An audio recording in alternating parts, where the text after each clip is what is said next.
Hey guys, tonight we begin with the curious, crusty and quietly horrifying world of Victorian bakers.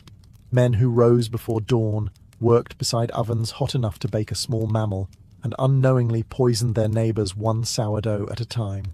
So before you get comfortable, take a moment to like the video and subscribe, but only if you genuinely enjoy what I do here.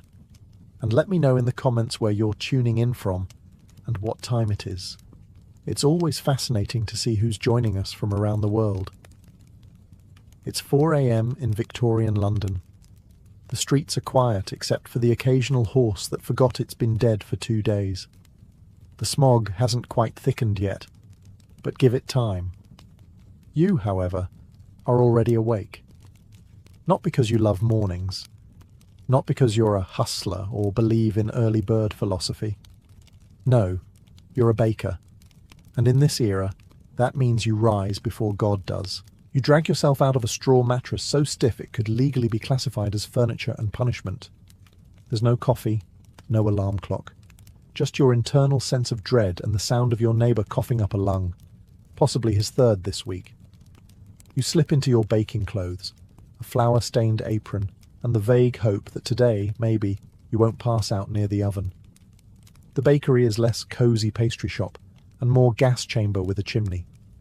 It's tucked below street level, like a secret lair for someone whose superpower is gluten intolerance.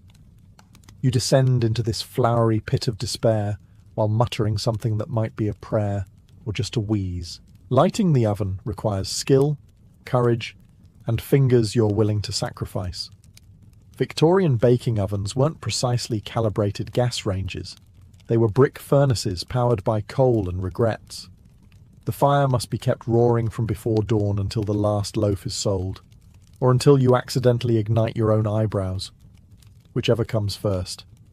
Your hands are already cracking from the cold, but that's fine. You'll be sweating like a boiled ham within the hour. The soot starts settling in your lungs like an unwanted houseguest.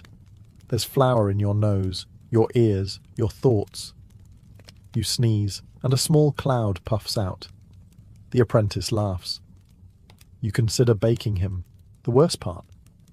You haven't even started baking yet. This is just the warm-up. The Victorian baker's day is a 16-hour dance with dehydration, fire hazards, and the slow realization that you're essentially the coal miner of the food world, except instead of a canary, you have a loaf of bread that might contain poison. But you soldier on. Because in this era, baking bread is noble. Deadly, sure, but noble. Step carefully. The bakery floor is a delightful mix of soot, grease, and things that may once have been alive. You've entered the oven dungeon, a subterranean space where dreams go to sweat to death. It's dim, it's damp, and it smells like scorched dough and quiet despair. Think of it as a Finnish sauna. If the sauna also had a rat problem and zero ventilation, the oven itself? Oh, it's a beast. A soot-belching, coal-chomping brick leviathan that dominates the room like a poorly maintained dragon. It doesn't purr, it roars, it creaks, it occasionally explodes, and you have to feed it, constantly. Like a toddler, if the toddler ran on fossil fuels and actively tried to melt your face off. The fire is started with coal and prayer, mostly prayer. There's no temperature dial, no safety switch. You learn the correct heat by sticking your arm into the mouth of the inferno and seeing how loudly you scream. Too little heat, and the bread's soggy. Too much, and you've invented artisanal charcoal. And then comes the smoke. Not a pleasant wood-fired aroma. No, this is thick, industrial soot. It slinks into your lungs, clings to your clothes, and leaves you coughing like you're trying to expel a Victorian chimney sweep from your windpipe.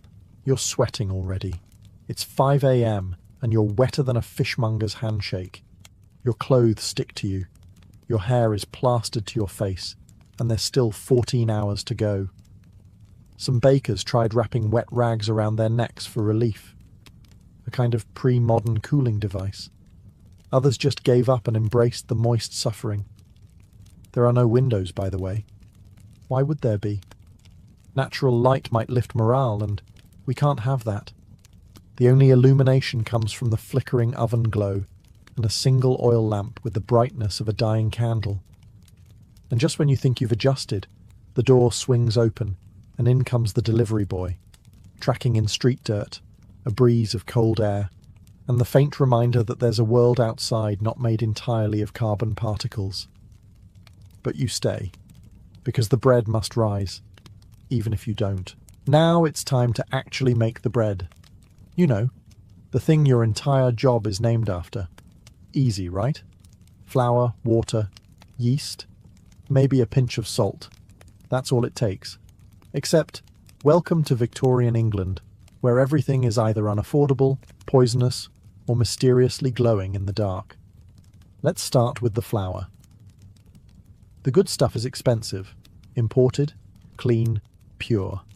So naturally you'll never see it. Instead, you're handed a sack of budget flour that has the consistency of sand and the moral integrity of a Victorian landlord. It's been bulked up with chalk, bone dust, and the powdered dreams of orphans, and you still have to sift it for bugs. But wait, we're just getting started. To whiten the flour and make it look fancy, bakers often added alum, a substance that sounds like it belongs in chemistry class and smells like betrayal. It makes the bread bright and fluffy, sure. It also wrecks your digestive tract and has the nutritional value of wallpaper. Still, the customers loved it. Probably because it was the only food that didn't come with visible rats. Then there's the salt, assuming you could afford salt. Otherwise, you guessed it, plaster of Paris. Yes, the stuff used to make sculptures, and possibly to reinforce the walls of your bakery so they don't collapse under the weight of their own shame. As for yeast? Fresh yeast was unpredictable and hard to store. So many bakers turned to beer balm, the frothy byproduct of brewing. It gave the dough a nice rise and a faint taste of regret. But if that ran out, don't worry. Someone always had a stale loaf you could boil down and use as a fermented starter. It's recycling, Victorian style. Oh, and water. That's assuming you had clean water, which you don't.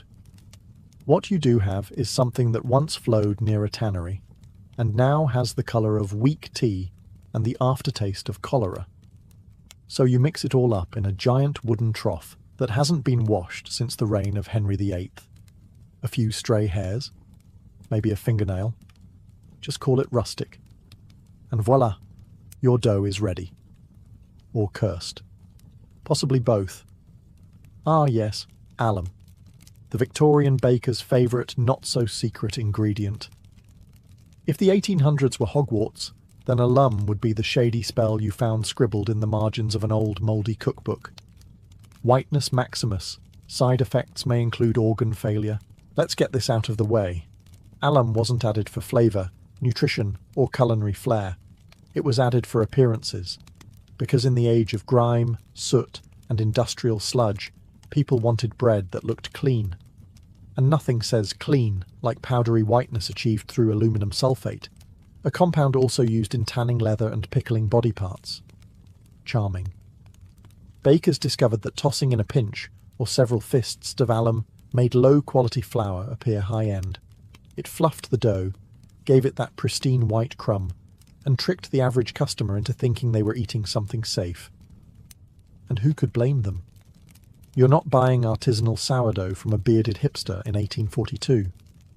You're buying from a man whose apron may or may not contain blood from several species. Now, alum wasn't technically poison. That would be too simple.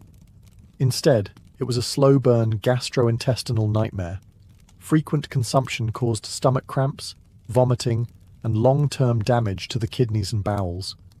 But since no one back then tracked symptoms unless they involved spontaneous decapitation, most people just blamed the usual suspects: ghosts, bad humours, or the French. What's worse, alum was cheap, dirt cheap. So the poorer you were, the more likely your bread came with a healthy dose of colon corrosion. Some bakers even mixed alum with pipe clay or ground bones to cut costs. It was less baking and more alchemy. If your goal was to create a pastry that fought back. Health inspectors? Oh, sweet summer child. This was Victorian England. The only regulation was, don't get caught.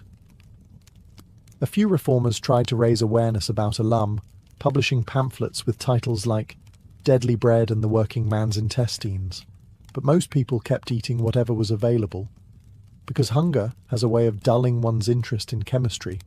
So you've survived the oven dungeon and the alum mystery sludge. Congratulations, you're still breathing. For now. But let's spice things up with a little arsenic, shall we? You know, that classic rat poison that Victorian England kept accidentally sprinkling into its food like it was cinnamon. In the grand game of what ingredient will kill me today, arsenic wasn't actually a baker's first choice. It just happened. Kind of like tripping into a grave. You see, many bakers bought their flour or sugar in bulk from local dealers, and sometimes those dealers stored edible goods next to dye powders used for textiles, many of which were absolutely swimming in arsenic, because nothing says freshly milled like sharing a shelf with corpse paint. Now here's where it gets festive. Green dye, particularly the wildly popular Shields green, was loaded with arsenic. It was used in wallpaper, clothing, candies, and yes, even decorative flour sacks. So if the miller accidentally used a bag that had once held green dye, well, your dough was now a slow-acting chemical weapon. The most infamous case? The Bradford sweets poisoning of 1858. A local candy maker accidentally swapped sugar for arsenic trioxide. Result, 21 people dead, countless more sick. The authorities called it a tragic mistake. Modern experts call it deeply preventable with even a hint of labelling. And what about the customers? The ones biting into their arsenic baguette thinking, tastes a bit metallic today, but maybe that's just rustic charm. They'd fall ill. Pale skin, hair loss, vomiting, bowel issues that made death look appealing. And if they were poor, no one batted an eye. Probably just overworked, people would say. Or maybe they looked directly at a chimney sweep. That's bad luck, that is. As for bakers, they had no idea half the time. They were too busy trying not to pass out from heatstroke or get kicked by a soot-covered delivery boy. So if arsenic crept in, it was chalked up to one of life's many invisible hazards, like ghosts or spontaneous combustion. And remember, this was all still considered legal. Because regulations, those were for people who could afford to sue.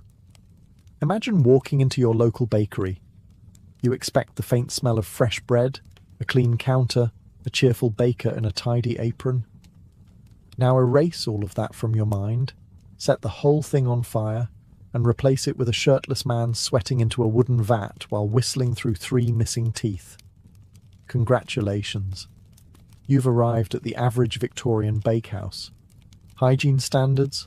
Let's just say the only standard was filth. Bakers often worked shirtless because the ovens turned the room into a bread-scented sauna.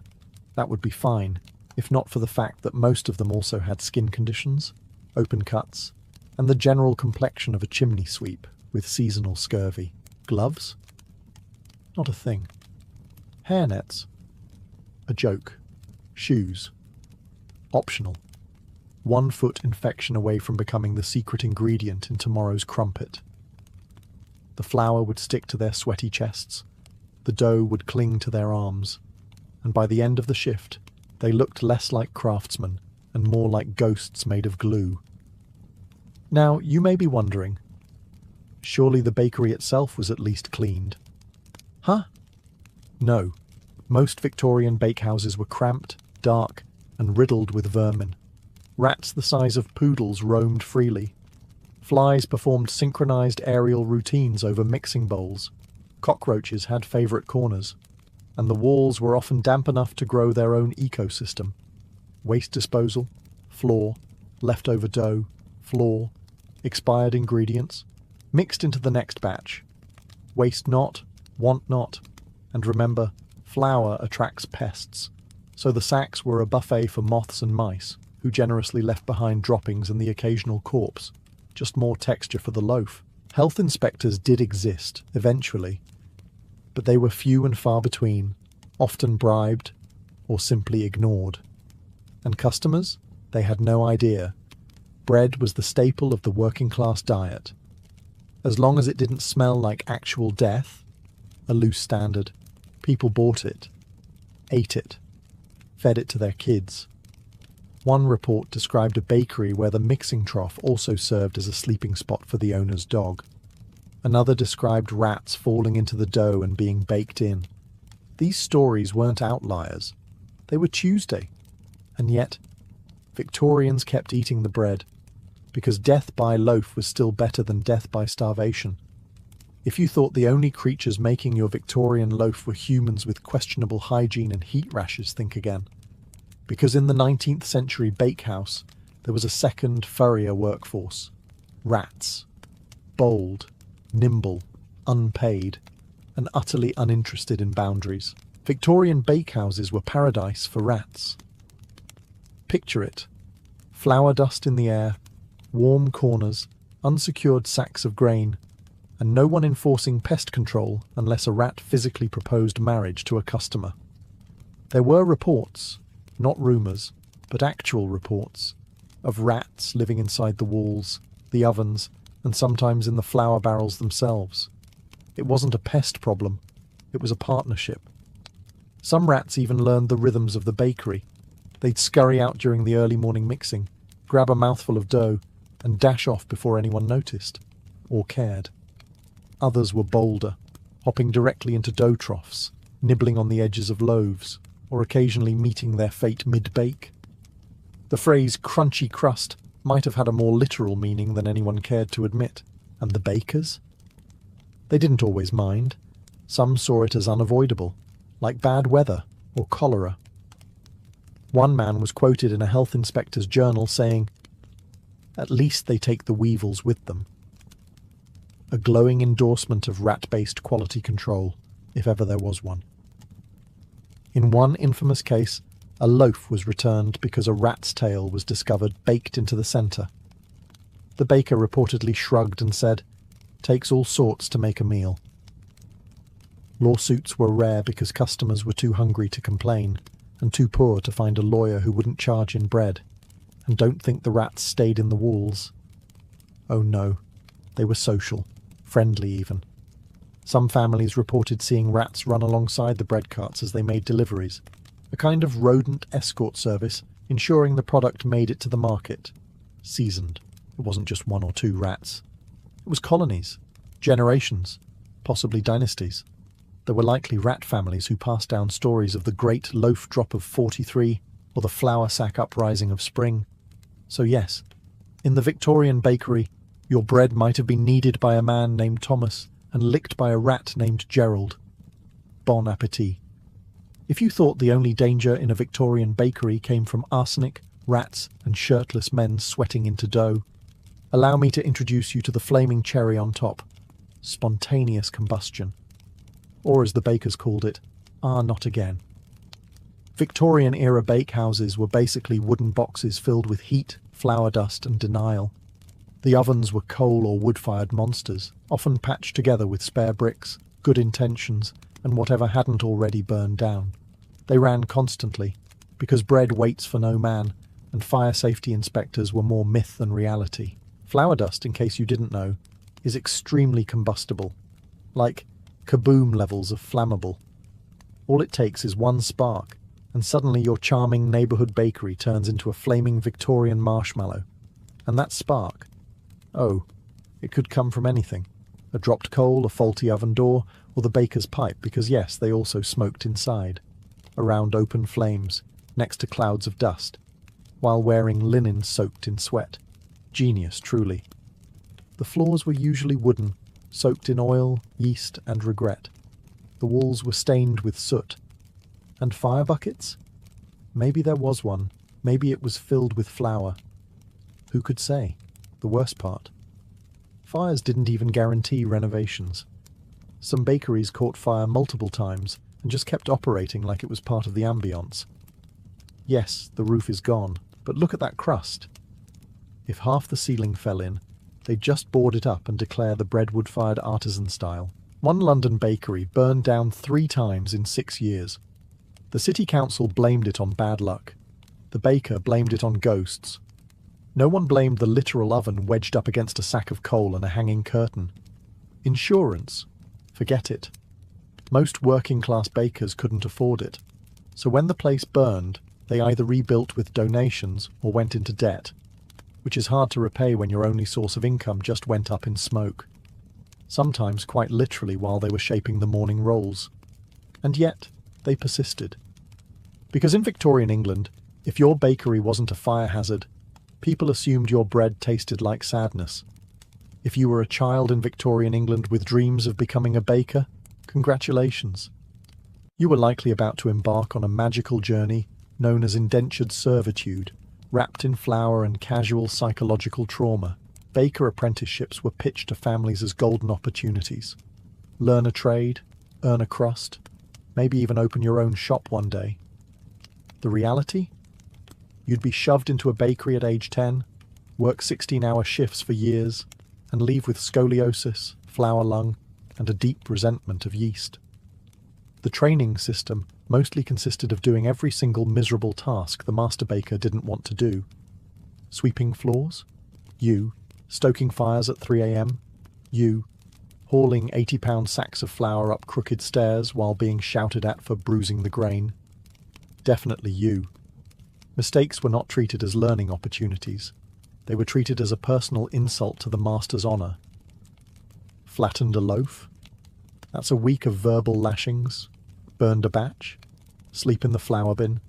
Forgot to polish the oven door? Are you trying to ruin me, boy? Oh, and the living conditions?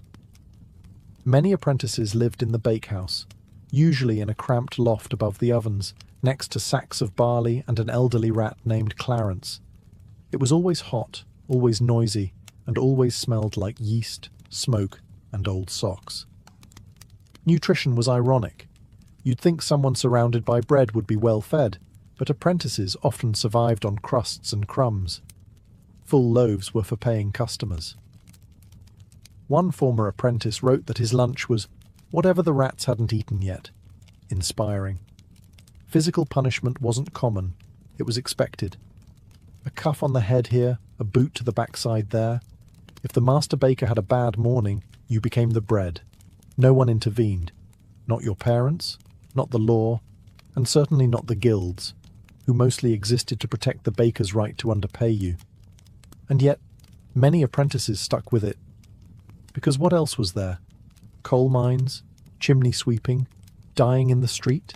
In that context, getting screamed at by a man in a flour-covered waistcoat while kneading bread at 4 a.m. didn't seem so bad. Just don't ask about their emotional development. Step into a Victorian bakery and inhale deeply. Ah yes, flour dust, coal smoke, and the subtle bouquet of permanent lung damage. In the 19th century, the simple act of breathing while baking bread was a gamble, a wheezy, phlegmy game of respiratory roulette. You never quite knew what you'd get. Chronic bronchitis, flour lung, or just the delightful sensation of coughing up what felt like an entire baguette. At the heart of the issue was flour, not the quaint, artisanal, organic variety with nice branding, but raw, industrial, powdery chaos. Mixing flour wasn't done in neat sealed machines. No, it was done in open vats, by hand, in rooms where the air was literally opaque with dust. Every movement, stirring, sifting, sneezing, sent up clouds of fine particulate matter that settled in your lungs like unwanted tenants. Some bakers developed what was known as baker's lung, or more poetically, baker's asthma, an inflammatory reaction to constant flour exposure. Symptoms included wheezing, shortness of breath, and, in more dramatic cases, the sound of your lungs sounding like a badly tuned accordion. It was so common that some baking guilds considered coughing part of the uniform. But why stop at flour? Victorian bakers also contended with smoke from constantly burning ovens, usually coal-fired, that pumped out thick black fumes like a steampunk chimney on a bad day. Ventilation was considered optional, and if you cracked open a window, it was likely painted shut, or guarded by a rat union. And don't forget the mould.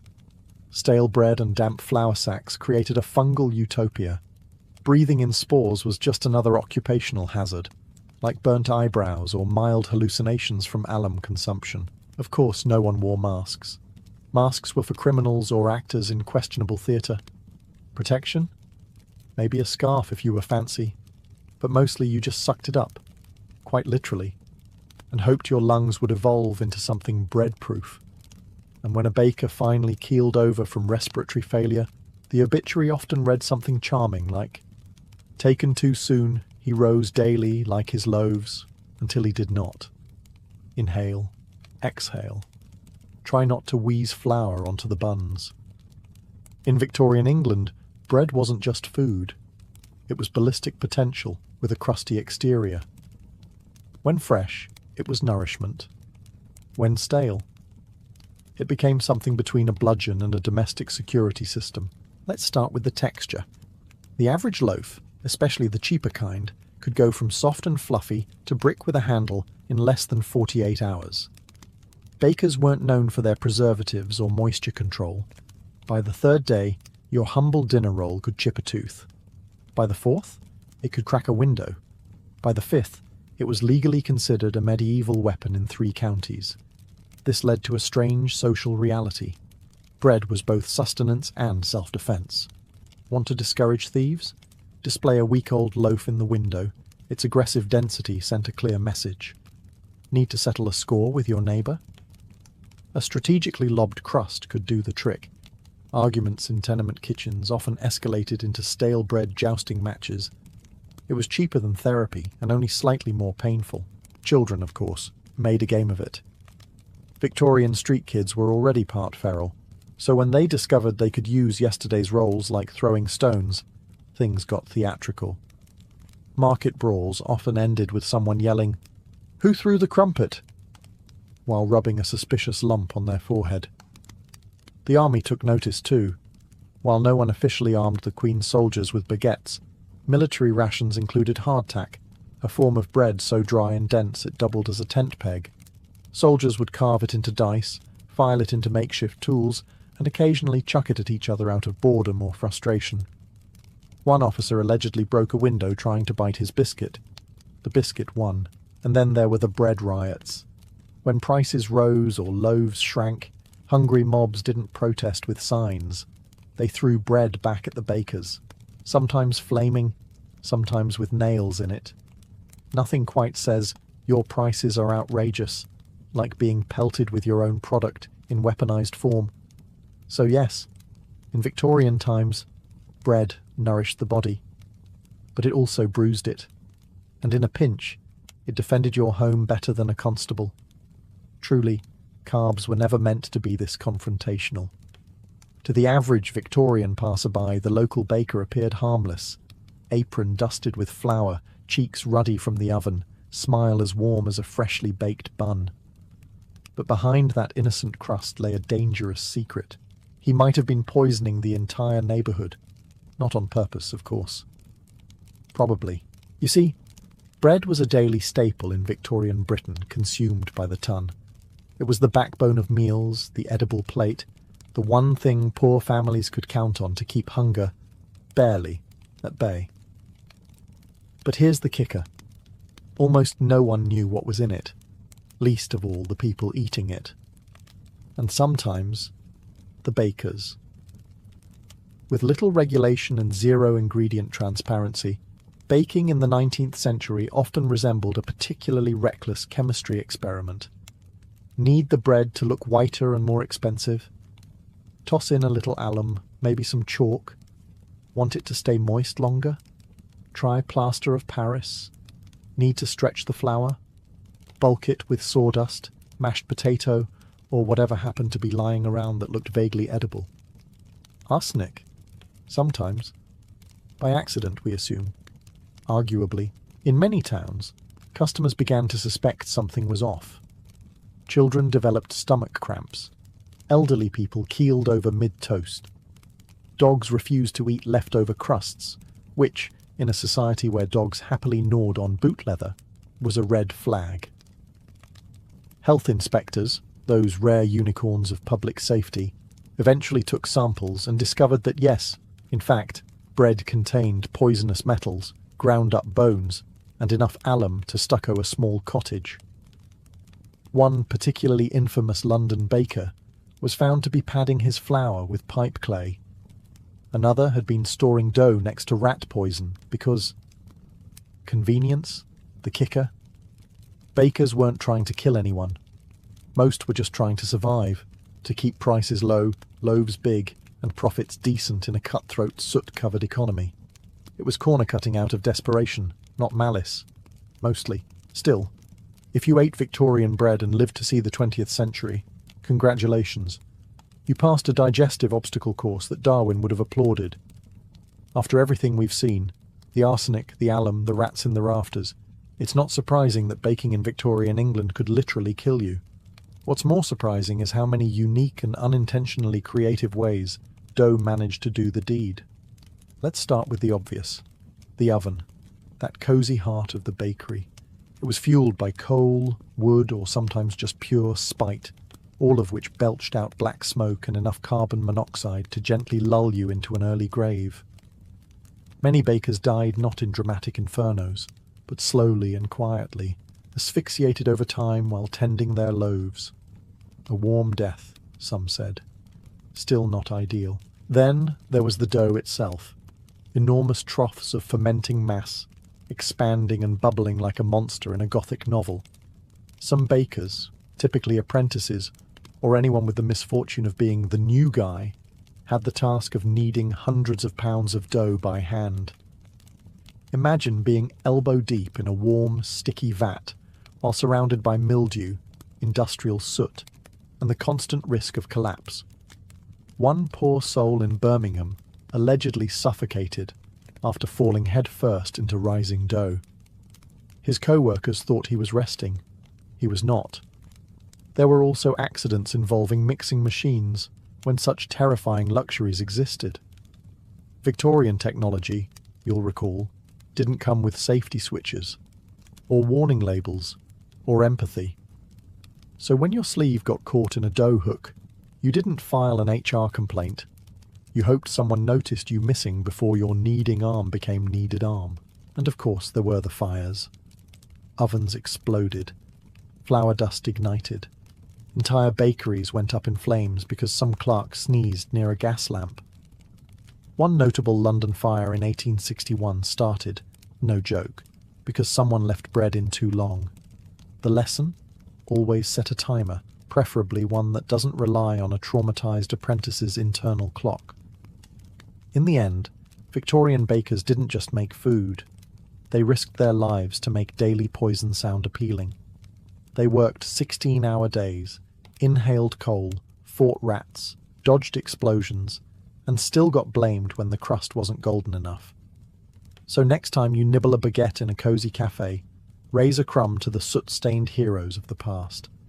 They died so we could brunch. After decades of industrial flour fakery, chemical garnishings, and enough alum to mummify a horse, the British public had had enough. Yes, even the Victorians, a people known for enjoying bland porridge and casual child labour, eventually drew the line at bread that glowed in candlelight and made your intestines scream. Welcome to the Great Bread Reform. By the mid-19th century, a few brave souls, mostly doctors, angry pamphleteers, and mothers with suspiciously ill toddlers, began asking awkward questions like, why does this loaf taste like a tombstone? And is chalk a necessary food group? Cue the rise of public health campaigns and a slew of scientific investigations. Suddenly, food adulteration was a hot topic in Parliament. You know things are bad when politicians stop arguing about foreign wars and start worrying about breakfast. In 1860, the Adulteration of Food and Drink Act was passed. It had all the teeth of a wet biscuit, but it was a start. Then came the 1875 Sale of Food and Drugs Act, which actually had enforceable penalties and inspectors with clipboards. Real ones, who wore uniforms and didn't accept "I swear it's just flour" as an excuse. Bakers were now subject to surprise checks, lab testing, and horrifying accountability. Several were dragged to court and forced to explain why their bread could polish a doorknob. Consumers got wise, too. The rise of literacy and mass printing meant newspapers could plaster headlines like "Bread of Death" and "Your daily loaf may be a lie" a kind of clickbait before the internet, but with more fonts. Of course, not everyone was thrilled. Some bakers grumbled that real flour was expensive and regulations were for people with something to hide. But public opinion slowly turned against the cheap white loaf and instead embraced the dense, slightly brown, slightly edible truth. By the dawn of the 20th century, Victorian bakeries looked a bit less like chemical weapons labs and a bit more like the respectable carb havens we know today. Fewer rats, fewer deaths. Still no gloves, but hey, progress. So, if you've ever enjoyed a sandwich without coughing up chalk dust or seen your bread last more than a day without suspicious mold colonies forming, you owe a little nod to those brave Victorians who dared to ask, should bread kill people? Apparently the answer was no. So what did the Victorian baker leave behind, aside from scorched lungs, blistered hands, and a haunting fear of flour sacks? Well, quite a bit actually. Despite the daily flirtation with death by dough and their near-legendary ability to poison a population without even trying, Victorian bakers helped shape modern food safety standards, workers' rights movements, and, oddly enough, public trust in the humble loaf. They were the unsung heroes of the lower crust. Yes, pun intended. No, I'm not sorry. Bakeries evolved from soot-stained hellholes into warm community hubs. By the early 20th century, you could walk into a shop, buy a roll, and feel reasonably confident it didn't contain chalk, arsenic, or powdered mummy. Yes, that was a thing. We owe that shift to years of suffering, lawsuits, and the collective realization that maybe bread shouldn't sparkle. They also left us something cultural, a deep psychological bond with baked goods. There's a reason the smell of fresh bread is considered the most comforting aroma on earth. It's not just nostalgia, it's victory. Somewhere deep in our DNA, a little Victorian ghost whispers, "This doesn't smell like death. Hooray." And let's not forget language. So many of our sayings. That's the best thing since sliced bread, earning your bread and butter, or half-baked idea, owe their crusty lineage to those soot-covered bakers who once risked their lives for breakfast. Yes, modern baking has its issues. Gluten panic, sourdough cults, and the war crimes committed in the name of low carb. But compared to a time when flour could literally explode, we're doing fine. So next time you pass a bakery, or even just unwrap a supermarket baguette, take a moment. Imagine the blackened hands, the chemical fog, the constant background anxiety of surprise fires. And then, eat your croissant in peace, because thanks to the brave, flour-coated fools of the Victorian era, bread is no longer a game of Russian roulette. Just remember, they walked so you could toast. Gaius Julius Caesar was born in 100 BCE into one of Rome's oldest patrician families, the Julii, who claimed descent from Venus herself through the hero Aeneas. On paper, that lineage sounded divine, almost untouchable. In reality, however, the Julii were no longer a family of great power or wealth. Rome at the time was a city where alliances, money, and military clout determined influence, and the Julii had fallen behind. Young Caesar came into a world where the Republic was unstable, corruption was rampant, and ambitious generals clawed their way to supremacy. His very childhood was set against a backdrop of violence and uncertainty. His father, Gaius Julius Caesar the Elder, held modest political positions, but died suddenly when Caesar was only 16. That left him under the strong influence of his mother, Aurelia, who was widely respected for her intelligence and strict discipline. Aurelia's guidance shaped Caesar into a man who valued both cunning strategy and public image. He learned early that Rome rewarded ambition, but punished failure without mercy. Rome itself was tearing apart during his youth. The bitter rivalry between Lucius Cornelius Sulla, champion of the aristocratic Optimates, and Gaius Marius, Caesar's own uncle by marriage, plunged the Republic into civil war. Caesar's family ties to Marius instantly made him a political target. When Sulla eventually triumphed, He demanded Caesar divorce his wife Cornelia, the daughter of Cinna, an ally of Marius. Caesar refused. For a teenager to defy the most powerful man in Rome was practically a death sentence. Sulla stripped him of his inheritance, titles, and even marked him for execution. Caesar fled the city, surviving only through bribery and hiding.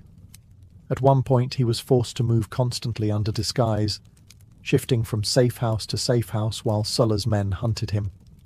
Eventually, through the pleading of influential relatives, Sulla spared his life, but warned those who intervened. In this Caesar, there are many Mariuses.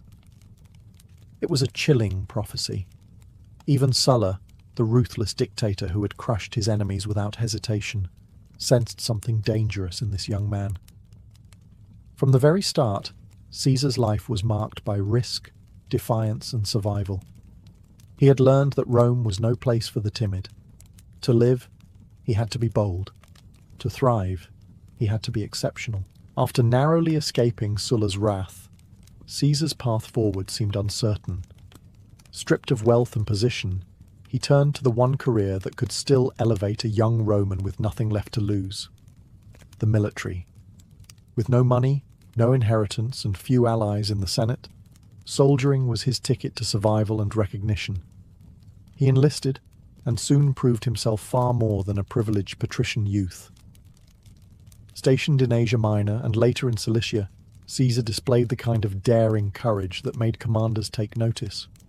In one legendary incident, during the siege of Mytilene, he showed remarkable bravery in battle, earning the prestigious civic crown, a military honor awarded for saving fellow soldiers' lives.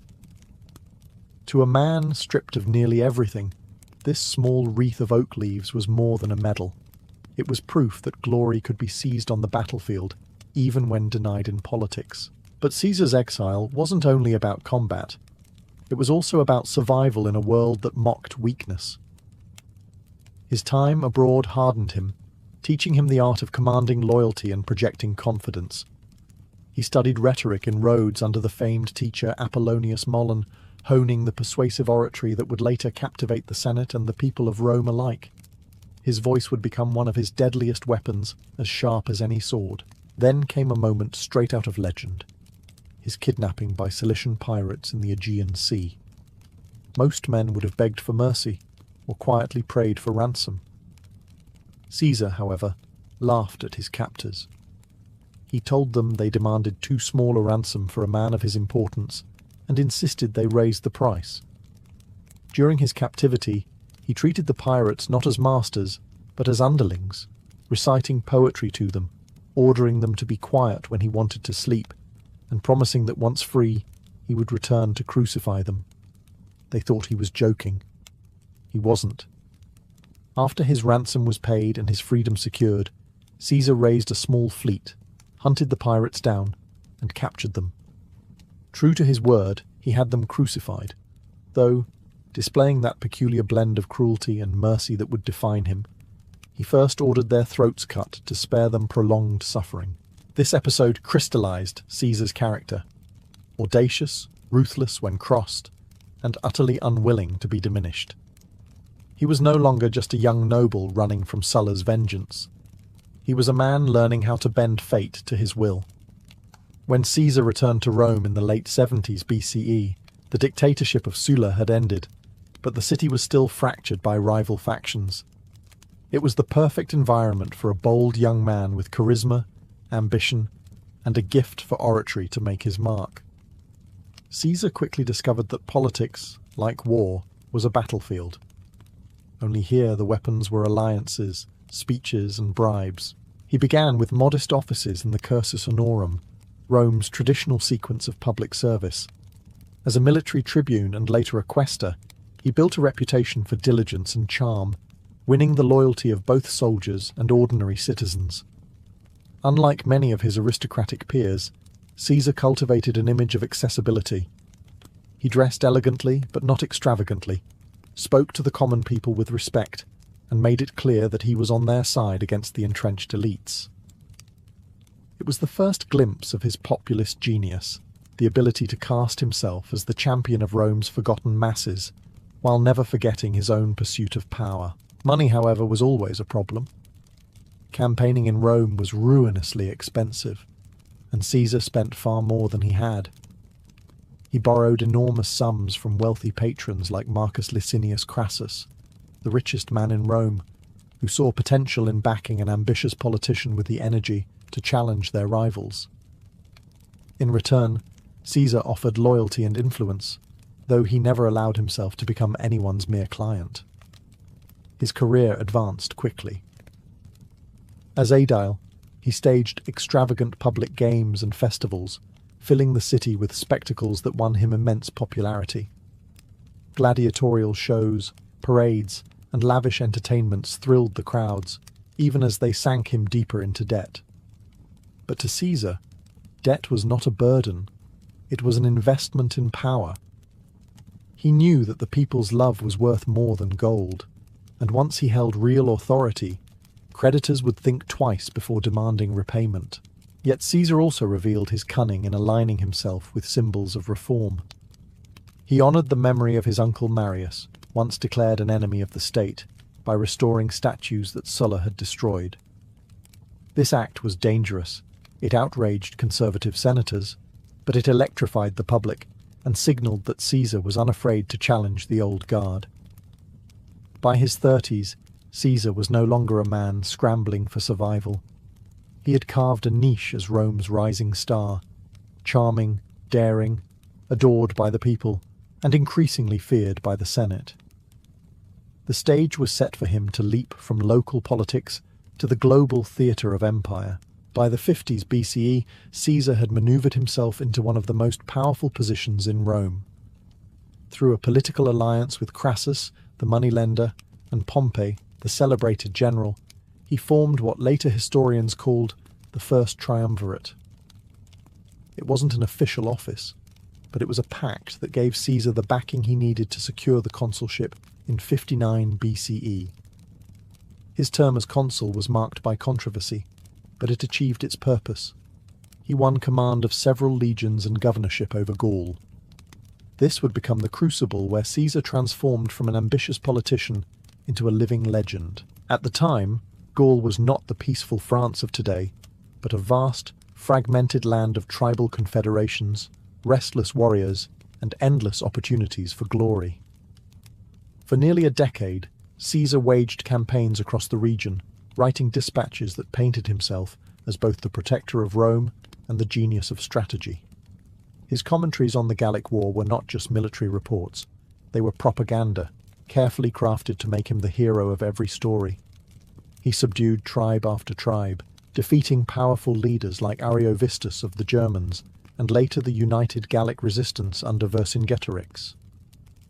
The siege of Alesia in 52 BCE remains one of history's most astonishing feats of military engineering.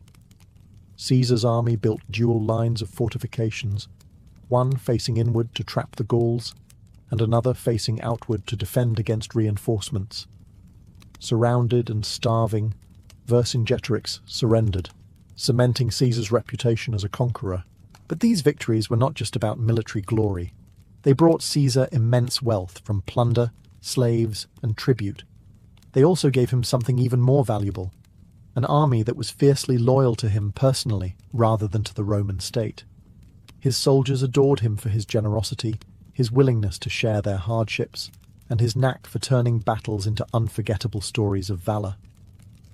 Back in Rome, however, Caesar's growing power alarmed the Senate. The Optimates whispered that he was becoming too dangerous, too popular, too rich. Even Pompey, once his ally, began to view him with suspicion. Yet Caesar pressed on, aware that the Republic was changing and that his destiny would not be confined to the provinces. By the end of the Gallic Wars, Caesar stood as the most celebrated general in Rome, hailed as a savior by his troops and as a threat by his enemies. The conquest of Gaul had made him not just powerful, it had made him inevitable. By 50 BCE, Julius Caesar stood at a crossroads. His conquests in Gaul had made him unimaginably wealthy and adored by his legions. But back in Rome, his enemies were sharpening their knives. The Senate, increasingly influenced by Pompey, now Caesar's rival, demanded he disband his army and return as a private citizen. To obey meant humiliation and prosecution for corruption and abuses of power during his consulship. To resist meant civil war. For months, Caesar hesitated, weighing the dangers. He knew what awaited him if he returned without his legions. Exile at best, execution at worst.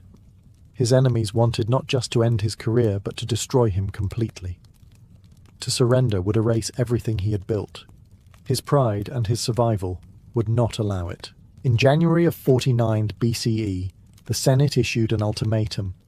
Caesar had a choice: obey or be declared an enemy of the Republic. He was stationed in Ravenna with only a single legion nearby when he made his decision. On a cold night, Caesar led his men south toward the small river that marked the boundary of his province, the Rubicon. According to legend, as he reached the riverbank, he paused. Crossing with his troops was a direct act of treason, a point of no return. Then, uttering the immortal words, "Alea iacta est," the die is cast, he crossed with his army. In that moment, Caesar set Rome ablaze with civil war. The reaction was immediate. Panic seized the capital. Senators fled, Pompey retreated to the east, and Caesar marched triumphantly into Italy, almost unopposed. His speed and decisiveness stunned his enemies. While Pompey gathered forces in Greece, Caesar secured Rome, the treasury, and the loyalty of the people. He presented himself not as a tyrant, but as a saviour who had been pushed into action by his enemies' treachery. Yet make no mistake, Caesar had gambled everything. A single defeat could strip him of power and life alike. But his genius lay not only in strategy, but in narrative. To his men, he was not just a commander. They were fighting for him, not the Senate.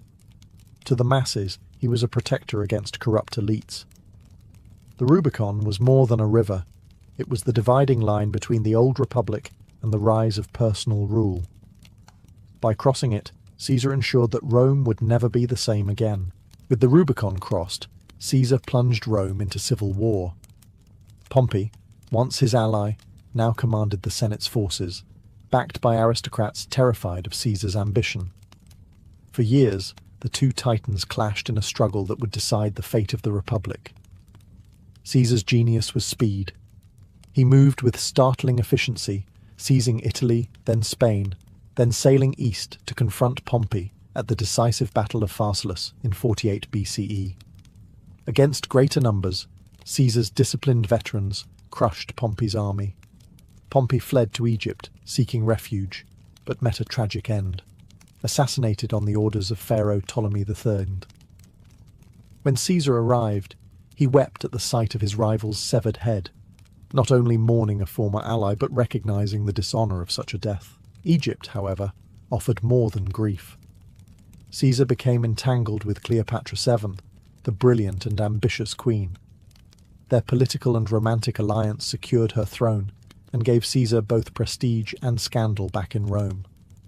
He lingered in Alexandria, fathering a child, Caesarion, with Cleopatra, before returning to the business of conquest. From 46 to 45 BCE, Caesar campaigned across Africa and Spain, defeating the remnants of Pompey's supporters. With his enemies vanquished, he returned to Rome in triumph, hailed as the master of the Republic.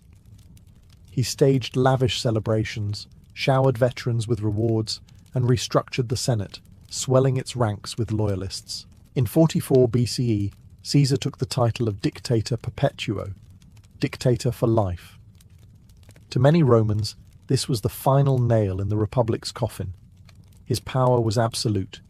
He controlled the treasury, the armies, and the Senate.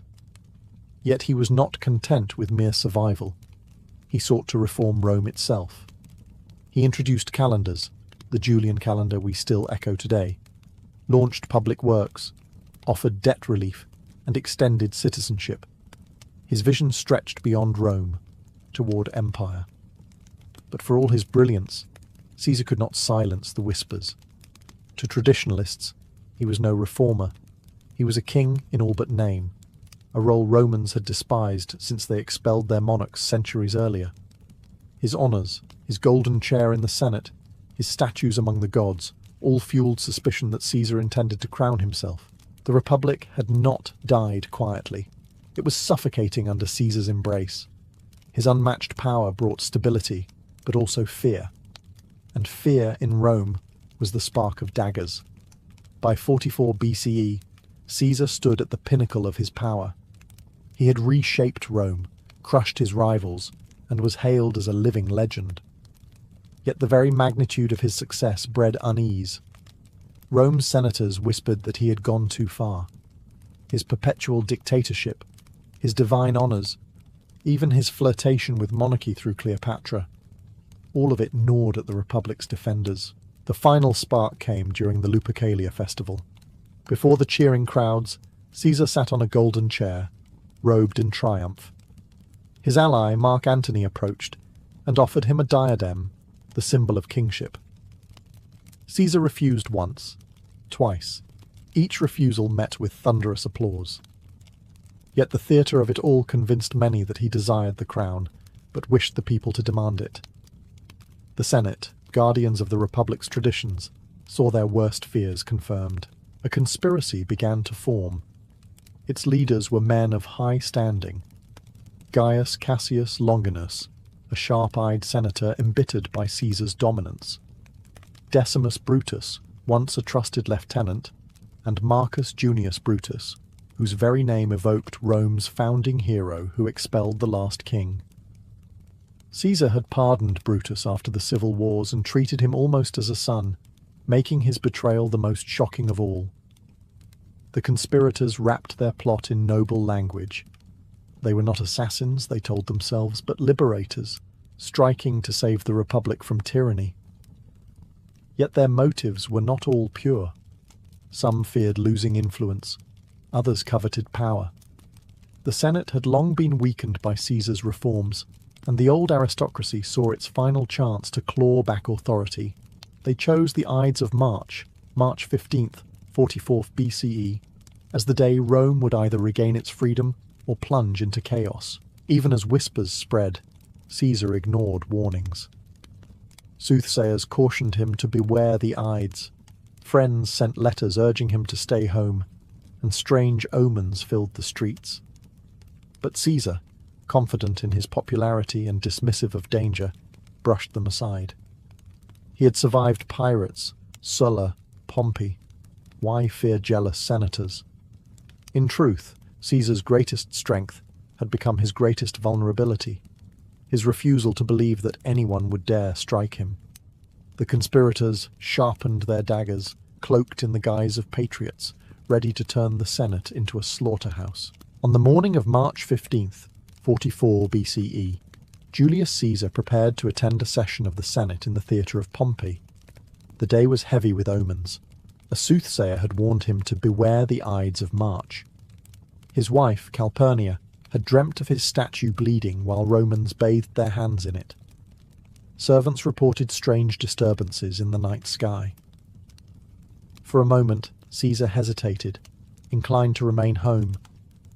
But Decimus Brutus, one of the conspirators cloaked as a loyal friend, persuaded him otherwise. The senators were waiting, he insisted, and Rome could not see its dictator appear afraid. Reluctantly, Caesar went. The theatre was no ordinary meeting hall. Its marble floors and enclosed chamber provided the conspirators the perfect trap. As Caesar entered, senators rose to greet him, their togas hiding daggers. They pressed around him with petitions, crowding him deliberately. Then, at the signal, the first blade struck. Publius Servilius Casca lunged clumsily, wounding Caesar only lightly. Caesar cried out in shock, grabbing Casca's arm and exclaiming, "Villain, what are you doing?" But in an instant, the rest of the conspirators descended. Steel flashed as they stabbed from every side. The dictator struggled, trying to fend them off, but he was outnumbered. According to tradition, it was when he saw Brutus among them that Caesar ceased resisting. The sight of the man he trusted most, perhaps even loved like a son, was the final betrayal. Ancient writers record his words differently. Some say he uttered nothing, others claim he whispered, "Et tu, Brute? You too, Brutus." Whether real or legend, the moment became immortal. Rome's most powerful man, undone not by enemies, but by friends. Caesar collapsed beneath Pompey's statue, drenched in blood, pierced by 23 wounds. The symbolism was stark. Pompey, once defeated by Caesar, now stood over him in death. The conspirators, having completed their grisly task, raised their daggers high, proclaiming themselves liberators of the Republic. But outside the Senate, the reaction was far from jubilant. The Roman people, who had adored Caesar for his reforms, his generosity, and his military triumphs, did not celebrate. Instead, shock, fear, and rage filled the streets. The Republic had been saved, or so the conspirators believed. Yet in truth, the knives of March had cut Rome open, and what spilled out was not freedom, but chaos. The assassination of Julius Caesar was meant to restore the Republic. Instead, it shattered it beyond repair. The conspirators, imagining they would be hailed as saviors, discovered quickly that they had misread Rome's heart. The people mourned, not celebrated. To them, Caesar had been a benefactor. He had cancelled debts, expanded citizenship, and filled the city with games and spectacles. The senators who struck him down looked less like liberators and more like jealous aristocrats desperate to protect their own privileges. Caesar's funeral sealed their fate. Mark Antony, his loyal lieutenant, delivered a speech that turned grief into fury. Standing before the crowd, he held up Caesar's blood-stained toga, pierced with daggers, and pointed to each wound as if the dictator himself cried out from the grave. Antony read Caesar's will, revealing that he had left generous gifts of money to every Roman citizen and parks for public use. The people erupted. Their grief turned to rage, and riots broke out. Caesar's body was burned in the forum on a makeshift pyre, the flames consuming not only his remains but the last illusion of peace. In the chaos that followed, Caesar's name became more powerful than his life. His heir, Gaius Octavius, later Augustus, would use that name to claim legitimacy. Antony rallied soldiers in Caesar's honour, and together with Lepidus, the three formed the second triumvirate. Their first act was vengeance, hunting down Caesar's assassins, from Cassius and Brutus to the lesser blades, ending their lives in battles fought across the collapsing Republic. Yet Caesar's true legacy was not just vengeance, but transformation. He had shown that a single man could command armies, rewrite laws, and bend the Senate to his will. The Republic had relied on checks and balances, but Caesar had torn through them with charm, brilliance, and ruthlessness. His death left a vacuum that no Senate could fill. Out of that void rose empire. In time, Octavian would style himself Augustus, Rome's first emperor, claiming to fulfill Caesar's vision. Statues of Caesar stood as those of a god, his name carried like a banner by generations of rulers. Even centuries later, Caesar became a title for emperors and kings, Kaiser, Tsar, echoing across history. The man who once crossed the Rubicon had crossed into legend. His life was ambition unchained, his death betrayal embodied, and his legacy the birth of an empire that would dominate the world for centuries. The story of the Olympic Games begins not with crowds or stadiums, but with a sanctuary. Nestled in the lush valley of Olympia in the Peloponnesus, this sacred site was more than a place for sport. It was the beating heart of Greek religion and identity. The year 776 BCE is often cited as the first official Olympiad, though by then the tradition was already ancient, rooted in myths and ritual.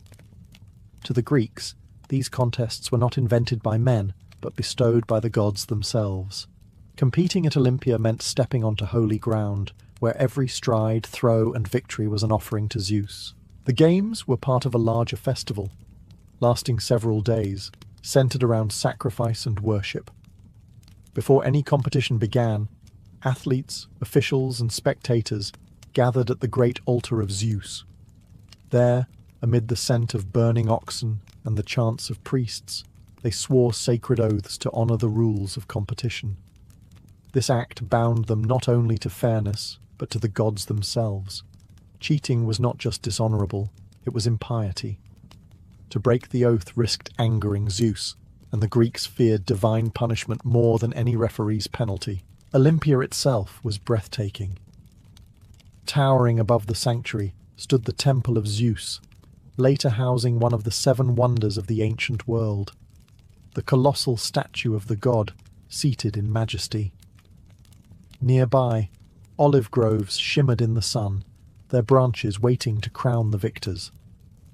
The entire atmosphere was one of reverence, athletes stripped naked not for vanity, but to honor the purity of the body as a divine creation.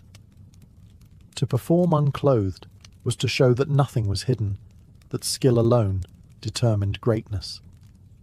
The games also carried political weight. City-states locked in constant rivalries agreed to a sacred truce, the Ekakyria, suspending wars so athletes could travel safely to Olympia. For a brief moment, enemies laid down their weapons, united in devotion to Zeus. In a world fractured by conflict, the games symbolized an ideal, that Greek identity transcended borders, and that honor won in Olympia was honor for all of Hellas. Thus, the first Olympic Games were not simply about running faster or wrestling harder. They were a fusion of faith, politics, and community, a celebration where men became vessels of divine glory. To win at Olympia was to achieve immortality, not just in the annals of sport, but in the eyes of the gods themselves. Long before the starting line, the Olympic Games began with a journey. Athletes and spectators alike poured into Olympia from every corner of the Greek world: Sparta, Athens, Corinth, and even distant colonies along the Mediterranean. The sacred truce, the Ekakyria, guaranteed safe passage. For a few precious weeks, roads that normally echoed with the tramp of soldiers' boots now carried processions of pilgrims, athletes, and merchants. The trek was arduous. Competitors walked or rode for days under the blazing summer sun, training along the way, eating simple meals of cheese, figs, and barley bread to keep their bodies lean and strong. As they neared Olympia, the roads grew more crowded, buzzing with anticipation. Merchants hawked wares, storytellers recited epic poetry, and farmers brought carts laden with wine, olives, and roasted meats to feed the swelling crowds. The moment of arrival was unlike anything else in the Greek world. Olympia was no bustling city, but a sacred sanctuary tucked among groves and hills. As athletes stepped into the Altais, the sacred precinct, they were awed by the sheer majesty of the place.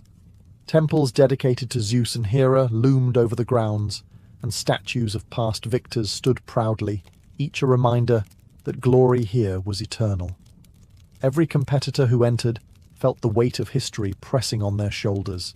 Before they could compete, athletes were required to prove their worth. They gathered in front of the statue of Zeus Horkios, the guardian of oaths, and swore solemnly to follow the rules of the games. This ritual was not symbolic, it was binding. False claims of eligibility, cowardice in competition, or attempts at bribery could lead to disgrace, heavy fines, and eternal shame inscribed on stone tablets. For the Greeks, this was more than sport. It was honor before the gods. The athletes then lodged in simple quarters, training and preparing in the days leading up to the events. They practiced in the palaestra and gymnasium, sharpening their bodies into weapons of speed, strength, and endurance. Rivalries simmered quietly as men sized up their opponents. Every athlete knew that victory at Olympia would bring not only fame for themselves, but glory for their city-state. The arrival at Olympia was therefore both a pilgrimage and a test. The games demanded more than physical prowess. They demanded devotion, discipline, and the courage to face not just competitors, but the gaze of Zeus himself. One of the first shocks a visitor to Olympia might have experienced was the sight of athletes competing entirely naked. To modern eyes, it might seem scandalous, but in ancient Greece, nudity in sport was not indecent, it was sacred. The unclothed male body represented beauty, strength, and divine harmony. To the Greeks, the human form at its peak was a reflection of the gods themselves. The origins of this tradition are wrapped in legend. Some claimed it began when a runner, attempting to win, shed his loincloth and found freedom of movement. Others told stories of athletes whose garments slipped off mid-race, prompting officials to ban clothing altogether. Regardless of how it began, by the time of the first recorded Olympics, nudity was already the standard, a practice embraced with pride. Competing without clothing was a declaration. Nothing concealed weakness, nothing shielded dishonor. Every muscle, every scar, every ounce of discipline was on display for fellow Greeks, and more importantly, for Zeus. Victors were sculpted into statues, celebrated not just for their triumph, but for the perfection of their form. Artists and poets alike treated the athlete's body as a canvas of divine proportions, something to be immortalized in marble and song. There was also a democratic element in this practice. Stripped of robes or armor, athletes were equals before the gods. Kings and commoners alike competed in the same way, judged solely on their physical ability and dedication. Wealth might buy better training or tutors, but in the stadium, naked under the sun, every man was laid bare. The nudity, however, was not without ritual. Athletes oiled their bodies with olive oil, not only to enhance their appearance, but also to protect the skin from the harsh Greek sun. Before events, they dusted themselves with fine sand to absorb sweat and provide grip during wrestling matches. This preparation was a ceremony in itself, transforming the body into a living offering for the gods and a spectacle for the crowd. What might strike us as awkward or taboo was, for the Greeks, the ultimate expression of honesty and purity in competition. To them, victory was not only about crossing the finish line or throwing the farthest, it was about embodying an ideal. Naked, glistening with oil, and cheered on by their polis, the athletes of Olympia competed not just for glory, but to show the gods what human excellence could achieve. Before the sound of sandals pounding the track or the clash of wrestlers in the sand, the Olympic Games began with ritual. At the heart of Olympia stood the great altar of Zeus, where priests performed ceremonies to sanctify the contests. The Games were first and foremost an act of devotion, and no competition could proceed without honoring the gods who presided over it. Central to these rites was fire. Flames, kindled from the hearth of Hestia, goddess of the home, burned continually in Olympia, symbolizing the eternal presence of the divine. During the Games, sacrifices were made at this sacred flame, most famously the hecatomb, 100 oxen offered in Zeus's honor. The smell of roasted meat drifted across the sanctuary, mingling with incense and chants, reminding athletes and spectators alike that they were guests in the god's domain. Every athlete took part in these rituals. Before competing, they marched in solemn procession to the altar, accompanied by judges and priests. There, with hands raised, they swore sacred oaths, to abide by the rules, to train faithfully for 10 months, and to compete with honor. This was not a hollow promise. Breaking the oath meant not just disqualification, but sacrilege. Fines were steep, and names of cheaters were etched onto stone pillars, eternal reminders of disgrace. The rituals extended to victory as well. When an athlete triumphed, his crown of olive leaves was not handed casually. It was cut with a golden sickle from the sacred grove of Zeus, believed to be planted by Heracles himself. The victor would then dedicate offerings at the temple, leaving behind bronze tripods, shields, or statues in thanks. Each object told a story, a physical reminder that victory belonged not just to the athlete, but to the god who blessed him. Even the scheduling of the Games revolved around sacred timing. Held every 4 years, the Olympics marked a sacred cycle, binding generations of Greeks together in a shared rhythm of devotion and competition. Festivals, sacrifices, and prayers framed every event, ensuring that sport was never separated from piety. The sacred flame, the oaths, and the offerings transformed Olympia from a mere athletic festival into a religious experience. Victors were not only champions of their cities, they were chosen of Zeus, sanctified by fire and blood, elevated above the ordinary. To win in Olympia was to prove not only human greatness, but divine favour. Once the sacred rituals were complete, the heart of the Olympics began, the contests themselves. Unlike the modern games, which sprawl across weeks and countless events, the ancient Olympics were more compact, but no less brutal. These were not pastimes. They were trials of strength, speed, and endurance, designed to reveal who stood closest to the divine ideal of excellence, or arete. The stadium race was the centerpiece of the early games. A sprint of roughly 200 meters, it was the very first recorded Olympic event in 726 BCE. Athletes crouched at the starting line, carved into stone, their feet braced, their bodies tense. At the signal, they exploded forward, legs pounding the earth, lungs burning, the roar of the crowd echoing through the stadium. To win the stadium was to achieve instant immortality. The victor's name became the official marker of that Olympiad, recorded for all of Greece to remember. As the games expanded, new events were added. The Dialos was a double stadium sprint, demanding not just speed, but endurance. The Dolichos, a long-distance run of nearly 3 miles, tested the patience and willpower of athletes under the sweltering summer sun. Running was the purest contest, a race against time, the body, and the gods. But the Greeks were not content with sprints alone. They loved combat. Wrestling was a favourite, a contest fought not with weapons but with sheer strength, balance, and cunning holds. Matches were held in the sand, bodies slick with oil and dust, as men grappled until one was thrown 3 times. Boxing, by contrast, was far more savage. Fighters bound their fists with leather thongs, turning hands into blunt weapons. There were no weight classes, no time limits, and no mercy. Matches often ended in blood, bruises, or worse. Then came the pancration, the ultimate test. A blend of wrestling and boxing, it allowed almost anything: chokes, kicks, joint locks, throws. Only biting and gouging eyes were forbidden. Pancration was not a sport for the faint-hearted. It was war stripped of swords and shields, where skill and ferocity decided survival. Victors of the pancration were hailed as near superhuman, men who had proven themselves indomitable. For those seeking balance, there was the pentathlon. 5 events: running, discus, javelin, long jump, and wrestling. To triumph here required versatility, the ability to master not one skill but all. Pentathletes were celebrated as the true embodiment of Greek excellence, warriors in body and soul. At Olympia, each contest was more than competition. It was ritualized combat, a way to strip men down to their essence.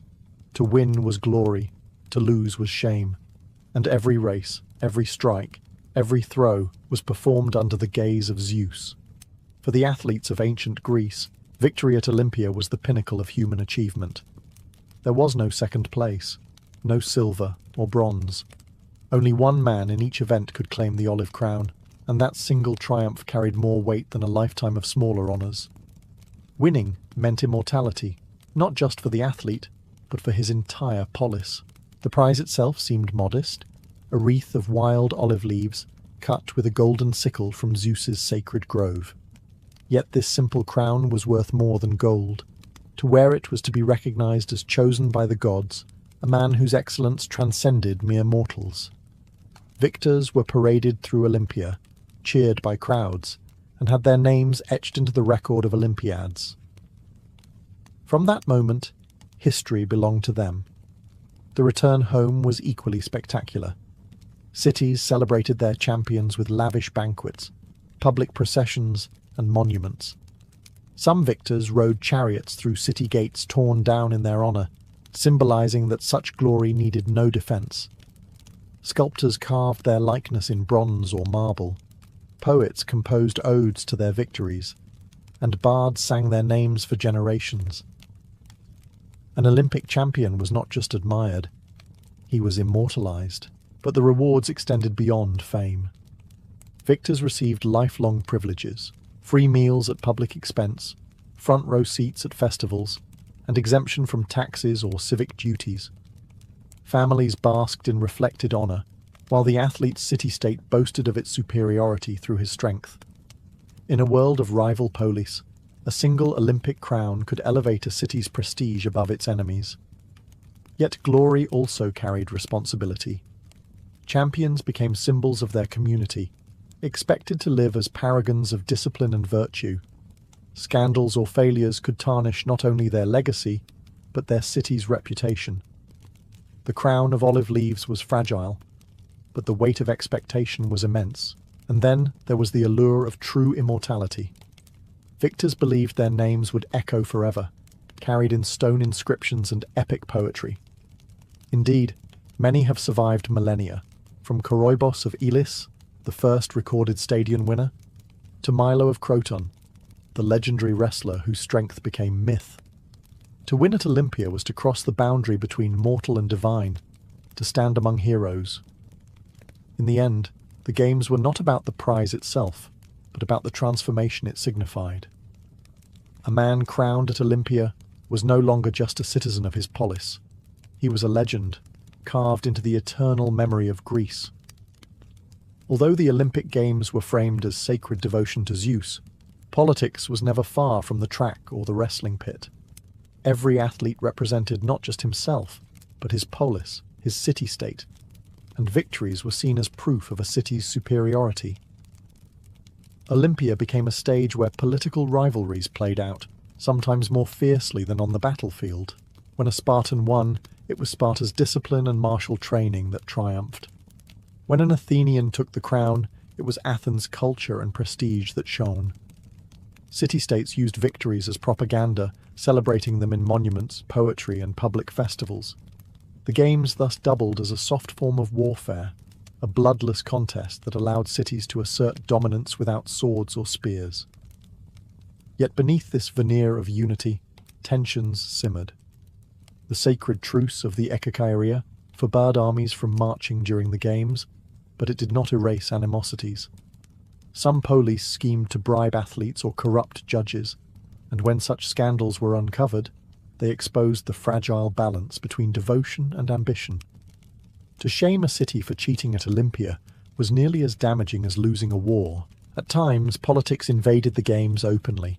In 420 BCE, Elis, the city that controlled Olympia, barred Spartans from competing because they had violated the sacred truce by marching troops. The decision enraged Sparta, whose athletes were among the most dominant in the games. This ban revealed how the sanctuary of Zeus was not immune to the power struggles of Greece. Even the monuments of Olympia bore political messages.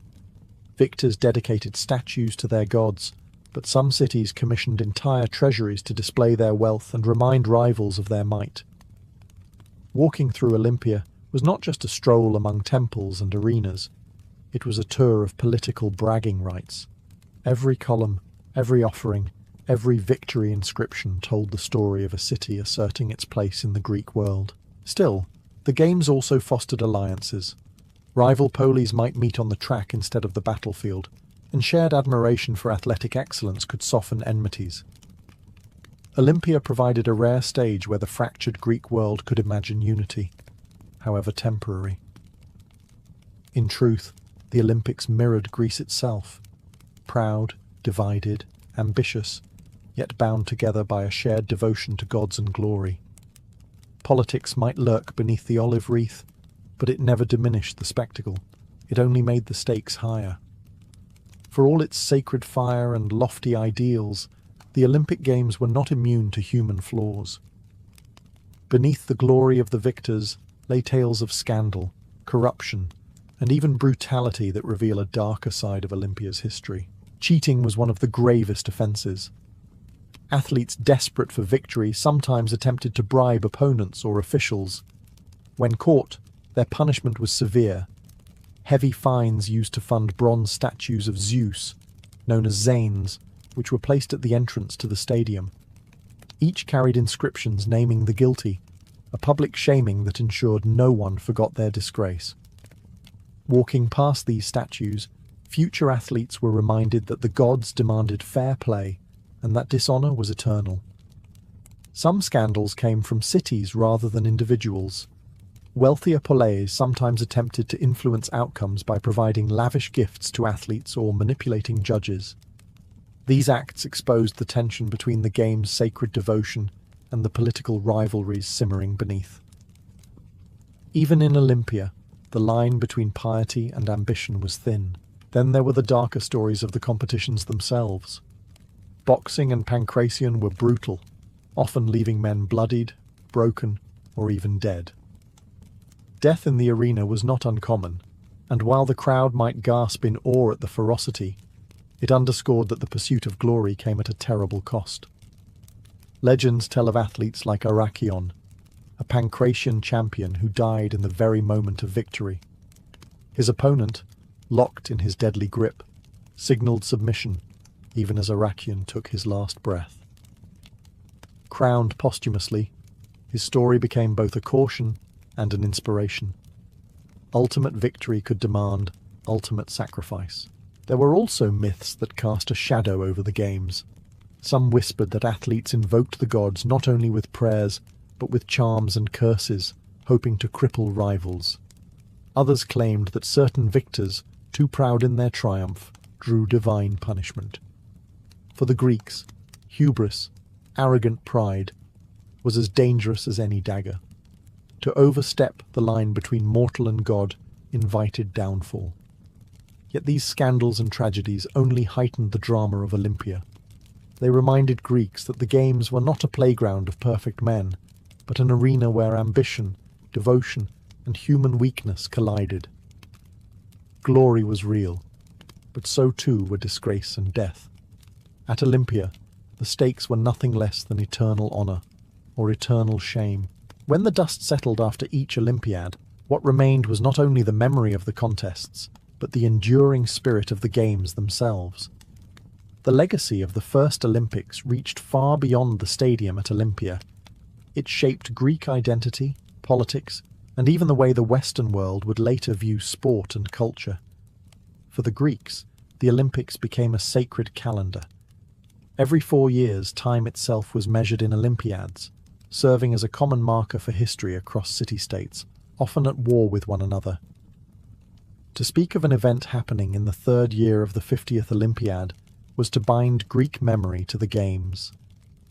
They were not just athletic festivals, they were the heartbeat of Hellenic civilization. The athletes who won became immortal, not only in statues and inscriptions, but in the cultural imagination. Poets like Pindar crafted elaborate victory odes, linking champions to heroes of myth and placing their names alongside Achilles or Heracles. In this way, the games blurred the line between history and legend, allowing mortal men to step into the realm of myth. The influence also rippled through politics. Victories were celebrated as proof of a city's strength, while the sacred truce offered fleeting glimpses of unity in a fractured world. For brief days, the Greeks laid down arms, shared feasts, and watched their finest compete under the same sky. Olympia reminded them that despite their rivalries, they belonged to a common culture, bound by gods, language, and ideals. Even after Greece fell under Roman rule, the Olympics continued, adapting but never losing their aura of sanctity. Emperors themselves sought the glory of Olympia, understanding that to triumph there was to inherit the mantle of Greek greatness.